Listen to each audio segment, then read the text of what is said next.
So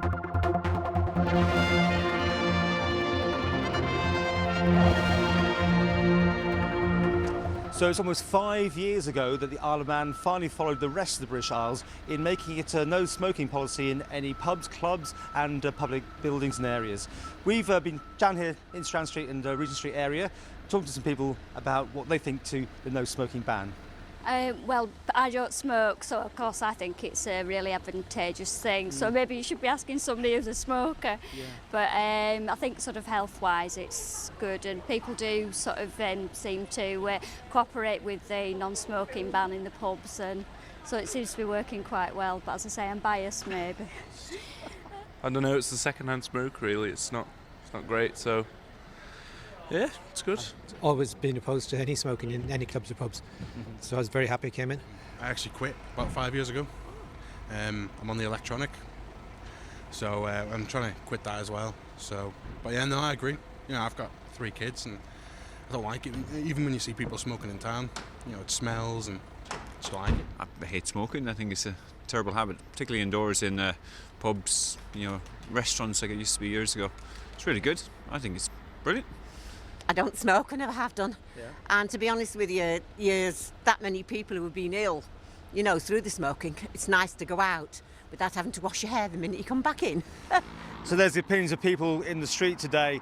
But this is how it was reported 5 years ago, even from the Waterloo pub, which still advertised down its side here, the smoking room. All of that, of course, was changing, and the Isle of Man was to be the last place in the British Isles to actually go smoke-free. I think it's diabolical. It should be equality for smokers and non-smokers. I think the pubs will be quieter for the first 6 months or so. Then eventually people will drift back to the pubs. I think a lot of people see it as a good idea. It's going to be 6 of one, half a dozen of it.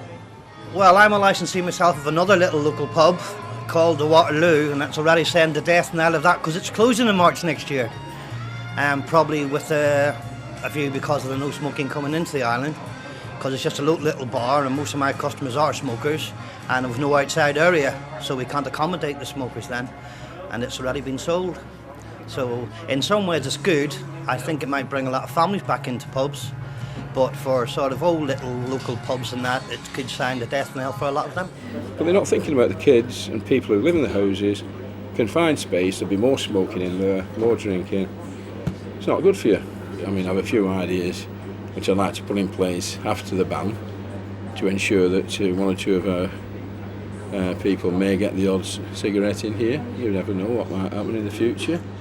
And well, that's all for the future. Come and see me again in 6 months and we'll see how we're going on with it. Some fairly controversial views, and the landlord at the time of the road's return. There was still a bit of confusion from some people exactly what was going to be permitted about smoking in the future. This is how it's put forward by the government representatives. Any business that has employees within it or invites the public into any of their areas or part of their areas will not be allowed to allow smoking in those areas as from the 30th of March. A lot of people think it's just pubs and clubs and restaurants, but it is every office, every shop, public transport and other work vehicles. But even 5 years ago, some pubs had already decided that they were going to call time on smoking before the actual ban came in, like this one, the Tumblers Tavern. Yeah, we decided after a major refurb of the pub that it'd be a good idea if we introduced the non-smoking policy straight away to encourage more families and more people in to dine, and we thought it'd be a better environment for the customers. I've had a few people who've got quite aerated about it because obviously it's not the law here yet, it is just our policy on this site. But it was left to this Manx radio presenter to explain the ways round the smoking ban in future.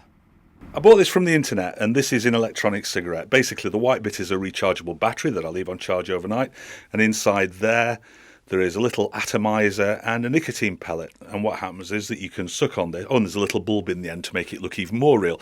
And what happens is that you suck on this, and it just draws the moisture from the air, turns it into steam, and gives you a little bit of nicotine with it. And it works great. So what you see isn't smoke, it's actually steam, so it's completely harmless. There are no carcinogens in it or anything like that.